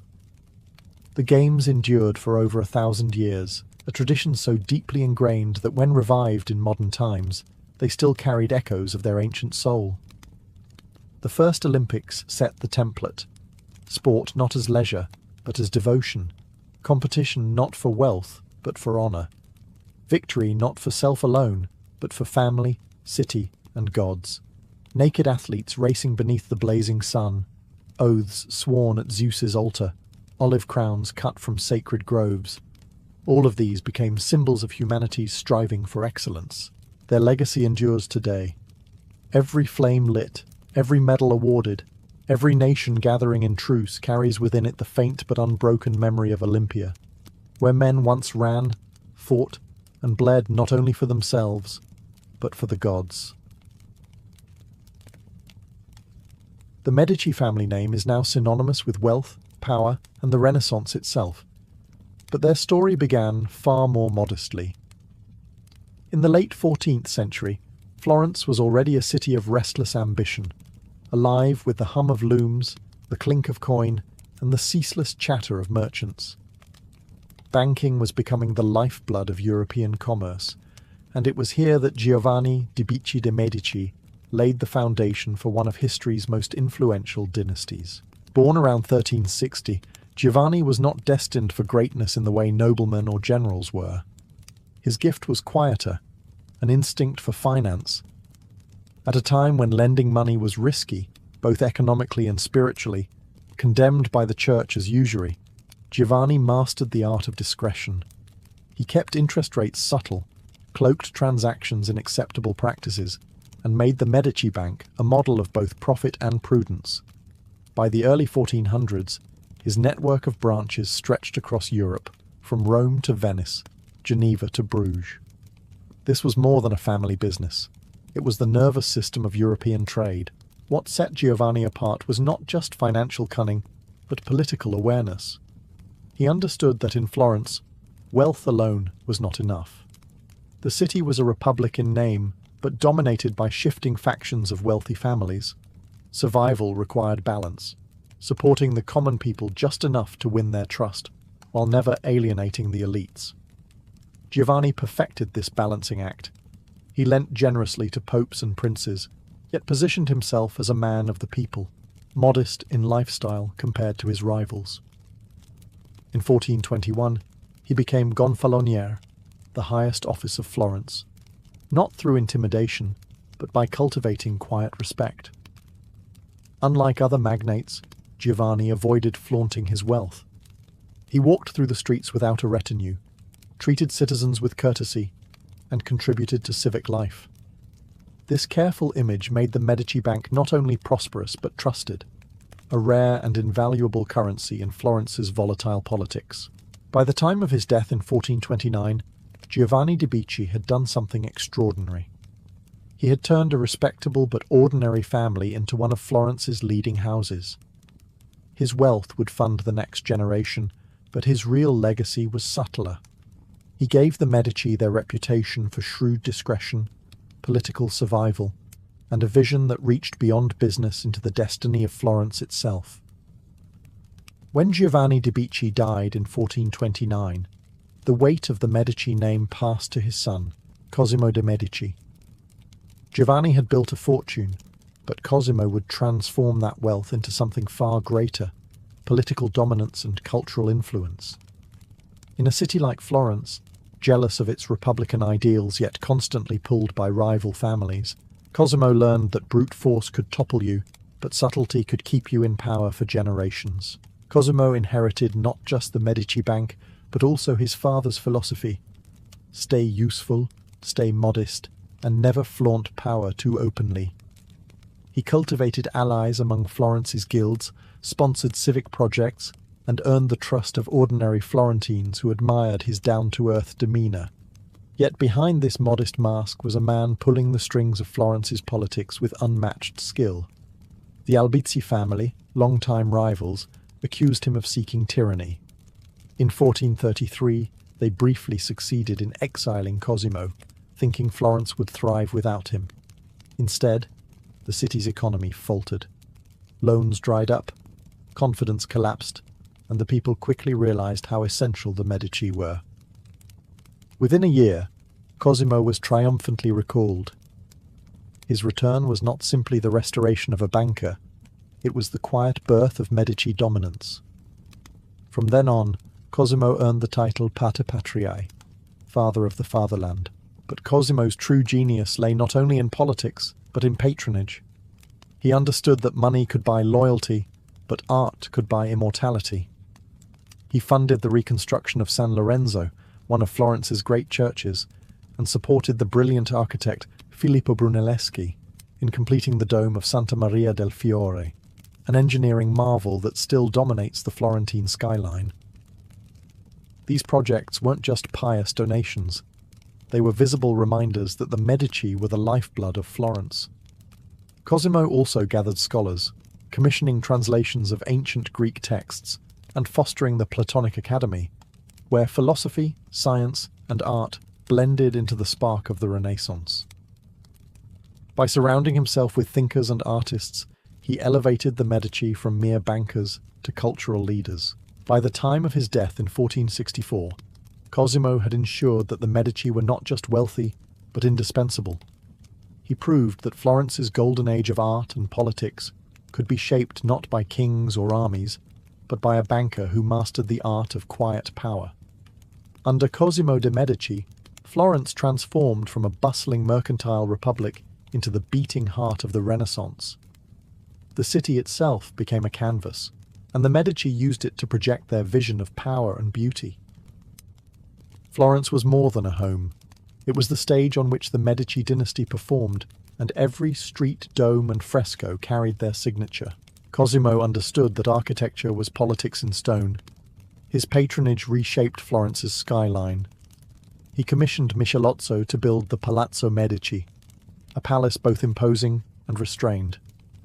Unlike the gaudy fortresses of rival families, the Medici palace was designed with calculated modesty, grand enough to impress, but subtle enough to avoid accusations of tyranny.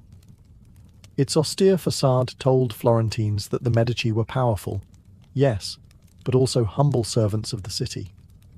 Religious architecture carried even greater weight.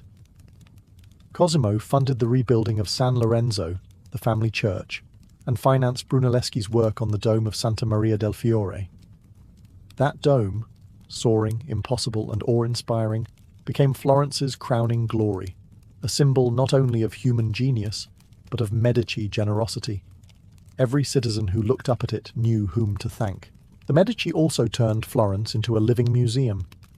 Cosimo, and later, his descendants filled churches, chapels, and convents with frescoes and altarpieces.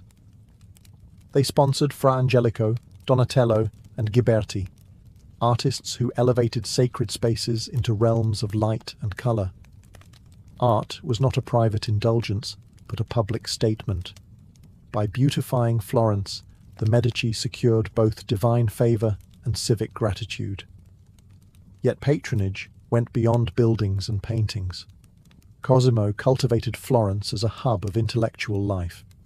He funded the Platonic Academy, where Marsilio Ficino and other scholars revived ancient Greek philosophy, blending it with Christian thought.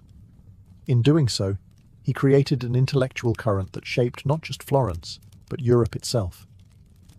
Ideas born in Medici salons rippled outward, fueling the Renaissance's explosive creativity. This intertwining of politics, art, and philosophy ensured that Florence itself became synonymous with Medici power. Rivals might win battles in councils or on the streets, but they could not compete with the sheer cultural gravity the Medici generated. By investing in the city, the family tied its fate to theirs. Florence flourished because the Medici flourished, and the people learned to see their rulers not as tyrants, but as the patrons who made their city the jewel of Europe. If Cosimo built the Medici Empire, it was his grandson Lorenzo who gave it brilliance. Born in 1449, Lorenzo de' Medici, later called Il Magnifico, embodied the spirit of the Renaissance. He was not only a banker and politician, but also a poet, diplomat, and unrivaled patron of the arts. Under his guidance, Florence reached its cultural zenith, dazzling Italy with splendor, while walking the razor's edge of political survival. Lorenzo inherited the family mantle in 1469, and from the beginning, his leadership style was different. Where Cosimo was cautious and reserved, Lorenzo was magnetic, flamboyant, and larger than life. He presided over lavish festivals, jousts, and carnivals that turned Florence into a city of constant celebration. Yet beneath the poetry and pageantry, Lorenzo was a shrewd statesman. He understood that Florence's survival depended not on armies, its militia was weak, but on diplomacy, alliances, and the careful balancing of Italy's fractious city-states. As a patron, Lorenzo was unmatched. He sponsored young geniuses like Botticelli, whose Birth of Venus and Primavera became icons of Renaissance beauty. He supported Ghirlandaio, Verrocchio, and most famously, the teenage Michelangelo, whom Lorenzo welcomed into his household like family. His circle included poets, philosophers, and scholars who turned Florence into the cultural capital of Europe. For Lorenzo, art was more than decoration. It was propaganda. Every masterpiece was a testament to Medici greatness, but power invited enemies. Rival families, envious of Medici dominance, conspired against him. The most infamous attempt came in 1478, during the Pazzi conspiracy. On Easter Sunday, assassins struck inside Florence's cathedral. Lorenzo was wounded, but his brother Giuliano was brutally murdered at the altar. Instead of collapsing, Lorenzo seized control, rallying the people and crushing the conspirators in a wave of public fury. The Medici emerged bloodied but stronger than ever, their grip on Florence unshakable. Yet Lorenzo's rule was not without cost. His extravagant spending and patronage strained the Medici Bank, weakening its once iron grip on European finance. By the time of his death in 1492, the family's wealth had diminished, but their cultural and political legacy stood unchallenged. Lorenzo's charisma, artistry, and resilience earned him his immortal title, the Magnificent. In Lorenzo, the Medici reached their peak. Florence glittered with genius, diplomacy kept the city alive, and the family's name became synonymous with the Renaissance itself. But after such brilliance, the shadows of decline began to gather. Lorenzo the Magnificent's death in 1492 marked the end of an era. Florence lost not only its dazzling patron, but also its shrewdest diplomat. His eldest son, Piero de' Medici, inherited the mantle, but he lacked his father's intelligence, tact, and charisma. Known to history as Piero the Unfortunate, he stumbled at precisely the moment Florence faced its greatest external threat. In 1494, Charles VIII of France marched into Italy with a formidable army, beginning the Italian Wars. Florence, caught in the path of invasion, needed strong leadership. Piero, desperate to avoid destruction, surrendered quickly, handing over fortresses and making humiliating concessions. To Florentines proud of their independence, this cowardice was unforgivable.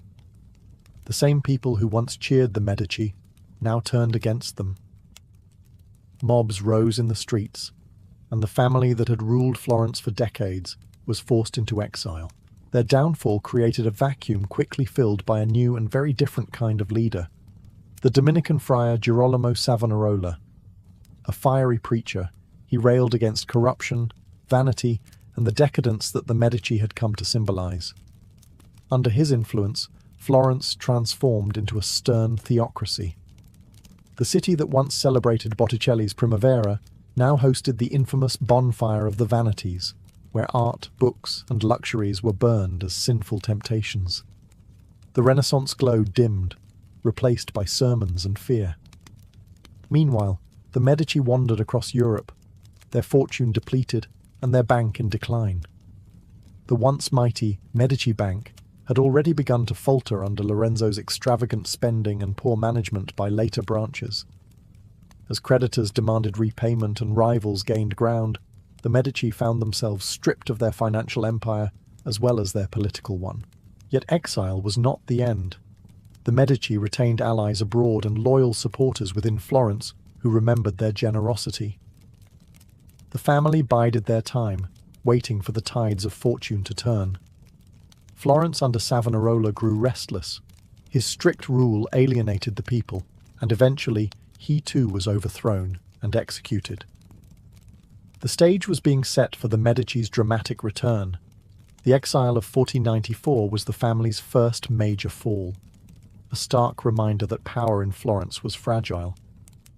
Yet as history would show, the Medici were masters of resilience.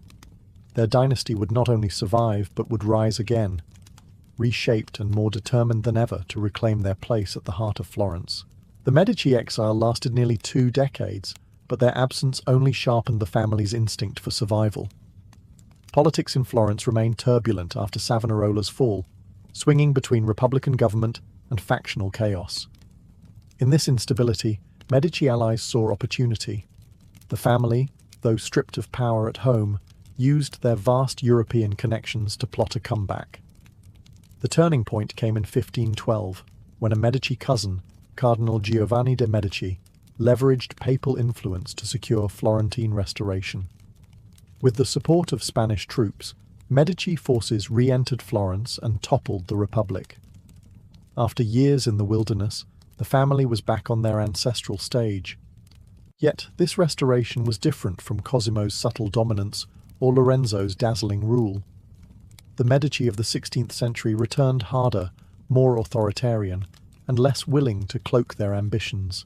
Cardinal Giovanni's rise to the papacy as Leo X in 1513 sealed their resurgence. A Medici now sat on the throne of St. Peter, wielding spiritual and temporal power over Christendom. From Rome, he funneled resources into Florence, ensuring the city remained under firm Medici control. For the Florentine people, the family's return was met with mixed emotions. Relief at restored stability, but unease at the erosion of republican ideals. The next generation carried this consolidation further. Giuliano de' Medici was installed as ruler of Florence, but it was Lorenzo de' Medici, Lorenzo II, Duke of Urbino, who carried the family's political fortunes forward. Though short-lived, he died young in 1519. His legacy proved monumental, for his daughter Catherine would one day become Queen of France. Meanwhile, Giovanni's cousin, Giulio de' Medici, rose within the church, becoming Pope Clement VII in 1523. Under his leadership, the Medici straddled Florence and Rome, ruling both city and papacy. Yet Clement's reign would be tested by disaster. The 1527 sack of Rome, one of the most catastrophic events of the Renaissance. Still, the Restoration marked the Medici's transformation from Florentine bankers into dynastic rulers with European clout. The family no longer relied solely on commerce or subtle patronage. Now they wielded papal tiaras, military alliances, and dynastic marriages. The Medici were no longer just Florence's family. They were a dynasty with continental ambitions. Their return reshaped Florence forever. The Republic's dream was fading, and the Medici had become not cautious caretakers, but princes in all but name.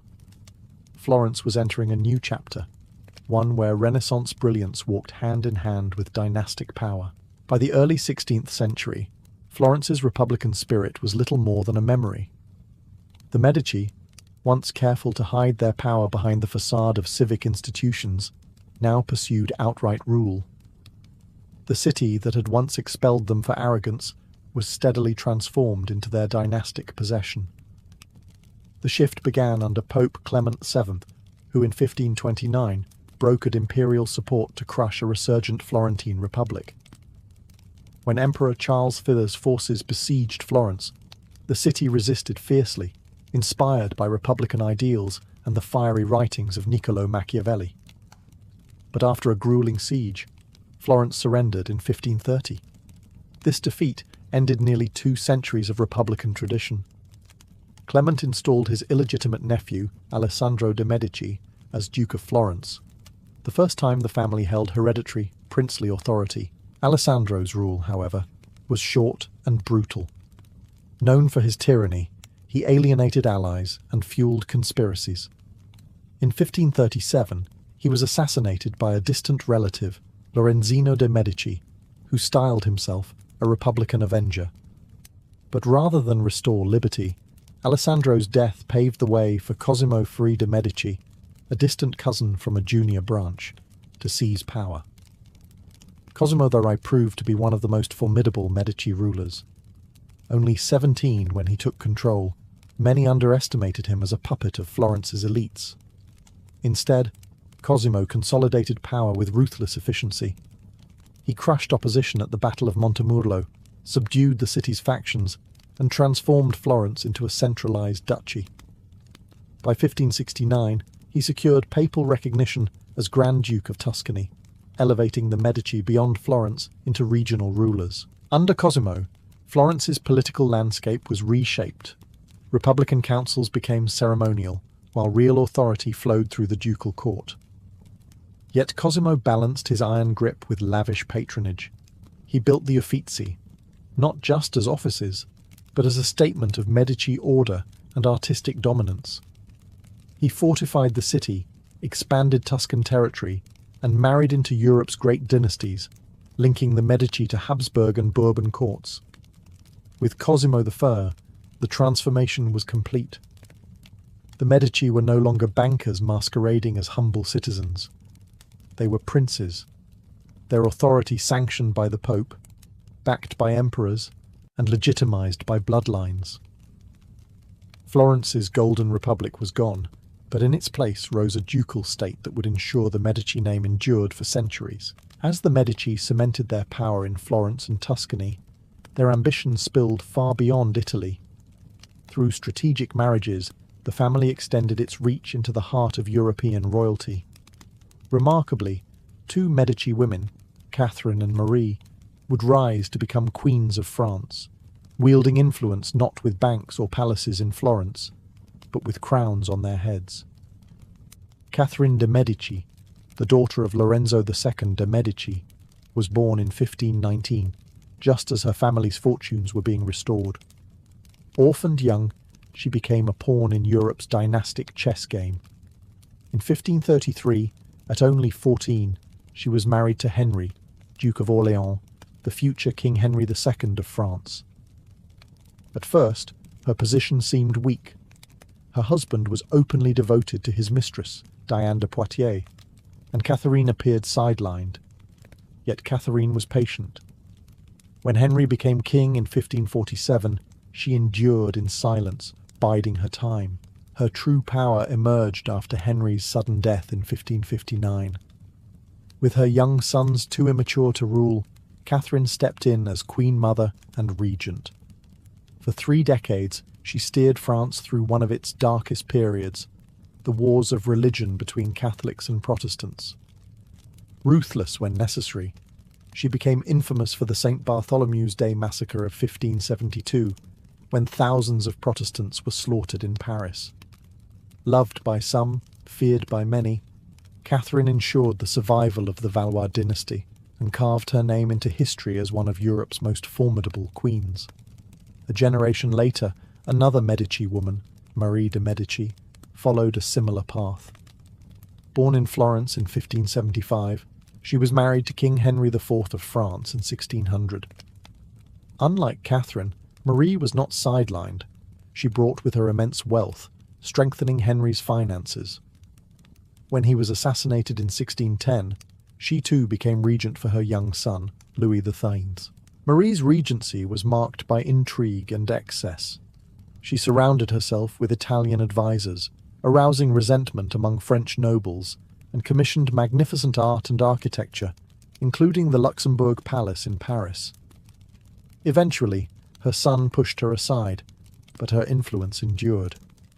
Through Marie, the Medici bloodline flowed directly into the French monarchy, shaping European politics for generations. With Catherine and Marie, the Medici had achieved what no rival Florentine family ever could. They had ascended to the thrones of Europe.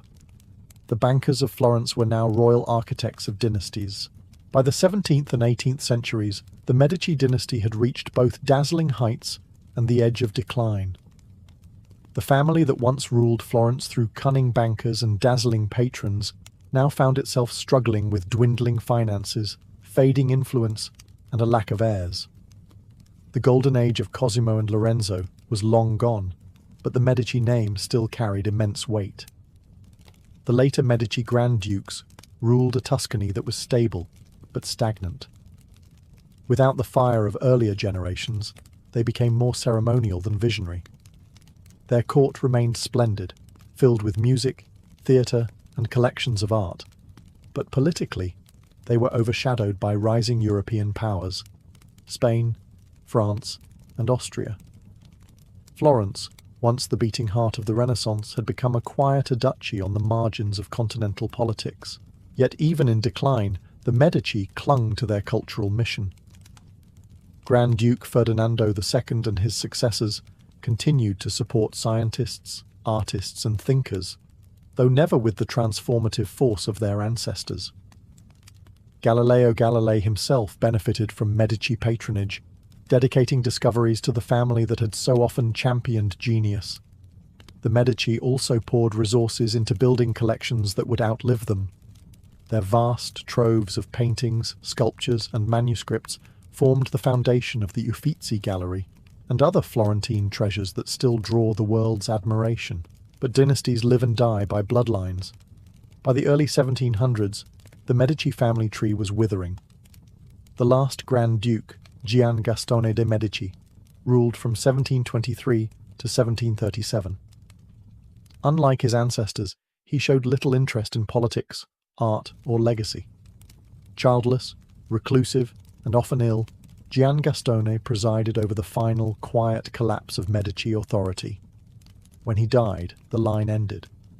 Tuscany passed to the House of Lorraine under European treaties, and with it, Florence's most famous dynasty slipped into history. Yet the Medici did not vanish. Their mark on the world was too deep. They had turned Florence into the cradle of the Renaissance, sponsored giants like Michelangelo, Botticelli, and Galileo, and proved that power could be wielded not only with armies, but with money, art, and vision. The Medici may have fallen, but their legacy of beauty, brilliance, and ambition endures in every dome, fresco, and gallery that still bears their shadow.